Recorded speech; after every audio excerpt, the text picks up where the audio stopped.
So something I realized is that women are essential for the sort of institution of Christianity and the church to succeed and work. Because a lot of men are attracted to the church because there's a promise in it that if you follow God and you do this, this, and this, and yada yada yada, then you will get a good life. You'll find a great Christian woman to marry you, and you'll have a family. That's pretty much the ultimate prize, and you'll become a better man, whatever that means in vague terms, whatever become a better man means. Because does become a better man, do they actually mean become a better man? Or do they mean have the appearance of being a good man, and now everyone will believe that you have a good life and that you're so successful, etc., right?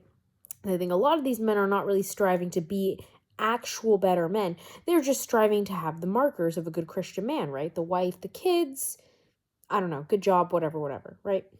So if women are not in the Christian church and they're not active in the community, the women are running the bake sales, the women are running these fundraisers, right? The women are dressing up at the church, right? So that these good, quote unquote, good Christian men can go ahead and flirt with them and find a wife and everything.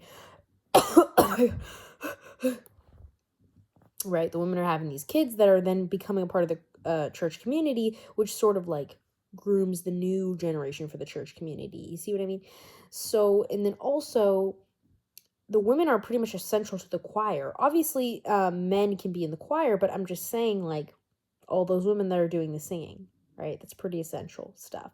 So, I'm just saying, like, women are they're not very, they are pretty much the invisible foundation of the Christian rhetoric. And if you don't have the promise of a good woman who will fulfill your life and whatnot, then why would men even bother with Christianity, right? They love it because it essentially gives them, and I'm not talking about spiritual belief and a relationship with God. I'm talking about the religious practice. I'm talking about going to the church, being a member of a community, becoming a pastor, and then therefore having influence and huge ego boost. I'm not trying to hate on pastors, but there's a lot that goes with that. So I'm just saying, once these men enter into a role within this Christian community, the women are really what upholds the promise and the, not allure, but what makes it so good, right? They love to talk a lot in the Bible about these loyal, good women to these men, hating on Potiphar's wife, lots of stuff going on. You feel me? Like, why are we hating on Potiphar's wife, right? I always remember they would talk about Potiphar's wife and, how she was crazy, right? Trying to turn about get with some other men. Have you seen the men in these streets, bro? They got 10, 20 of extra side chicks, I'm telling you. Cheating left and right. Potiphar's wife really was only trying to cheat with one man, really. I mean, maybe a couple, but she really was not on the same kind of timing that these men are on. So I feel like a lot of women in the Bible get kind of like villainized. I don't want to even get into it. I don't even know.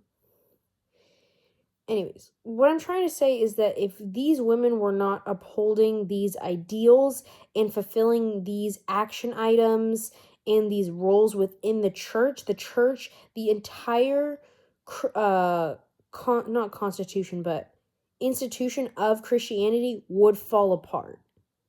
All of it would fall apart if women were not involved in the church. I'm telling you. It's just the truth. It's just the truth. I speak the truth and I don't speak anything else. Because if I'm not speaking the truth, my mouth's not open.